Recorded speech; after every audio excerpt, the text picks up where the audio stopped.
एक छोटा सा गांव था सुंदरपुर। वहीं रहता था एक गरीब लेकिन ईमानदार किसान रामदास। उसकी पत्नी सीता और एक छोटा बेटा मोहन था। घर मिट्टी का था, कपड़े सादे लेकिन दिल बहुत बड़ा था।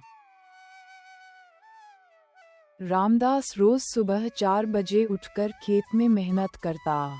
गर्मी हो या सर्दी, कभी काम से पीछे नहीं हटा।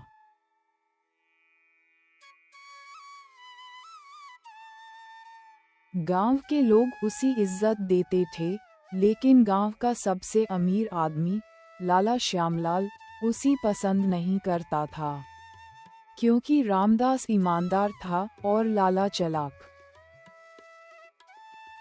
एक साल फसल बहुत अच्छी हुई। रामदास ने मेहनत से इतना अनाज उगाया कि घर में खुशी आ गई। उसने कुछ अनाज गरीब पड़ोसियों को भी बांट दिया। सीता ने कहा, हम खुद मुश्किल से संभालते हैं, फिर भी तुम दूसरों को दे देते हो। रामदास मुस्कुरा कर बोला, जो बांटने से बढ़े वही असली दौलत है। लेकिन लाला श्यामलाल के मन में जलन थी। उसी लगा रामदास की इज्जत बढ़ रही है। अगला साल भयानक था। बारिश नहीं हुई, खेत सूख गए, घर में अनाज खत्म हो गया, बच्चा भूखा सो गया। मजबूरी में रामदास लाला के पास गया। लाला जी, कुछ अनाज उधार दे दीजिए, मैं वापस कर दूंगा। लाला ने चालाक मुस्कान के साथ कहा, उधार मिलेगा, लेकिन कागज पर साइन करने होंगे।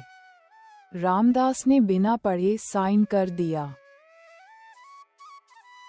कुछ महीनों बाद अच्छी बारिश हुई। रामदास ने फसल उगाई और पैसा लेकर लाला के पास गए। लाला ने कागज दिखाकर कहा, ये तो जमीन बेचने का कागज है।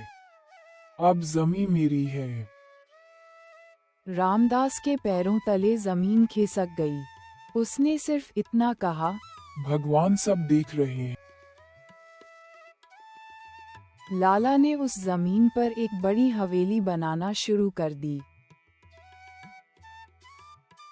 गांव वाले चुप थे, लेकिन सब जानते थे कि यह गलत हुआ है।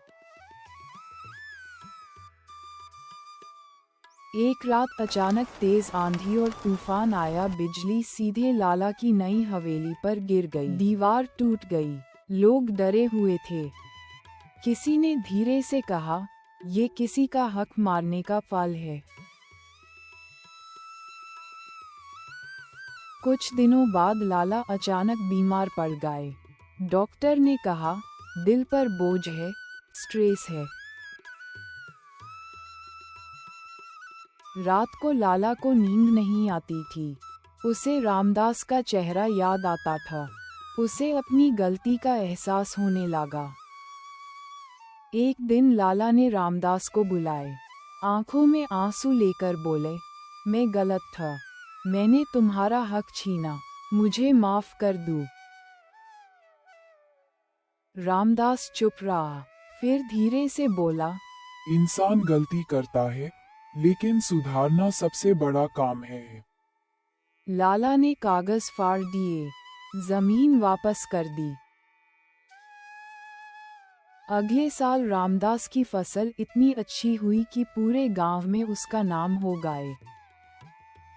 लाला ने भी अपना व्यवहार बदल दिया। अब वह गरीबों की मदद करता था। गांव में लोग कहने लगे, कर्म का फल जरूर मिलता है, देर से सही, लेकिन मिलता जरूर है। जो दूसरों का बुरा करता है, उसे अपने कर्म का फल भुगतना पड़ता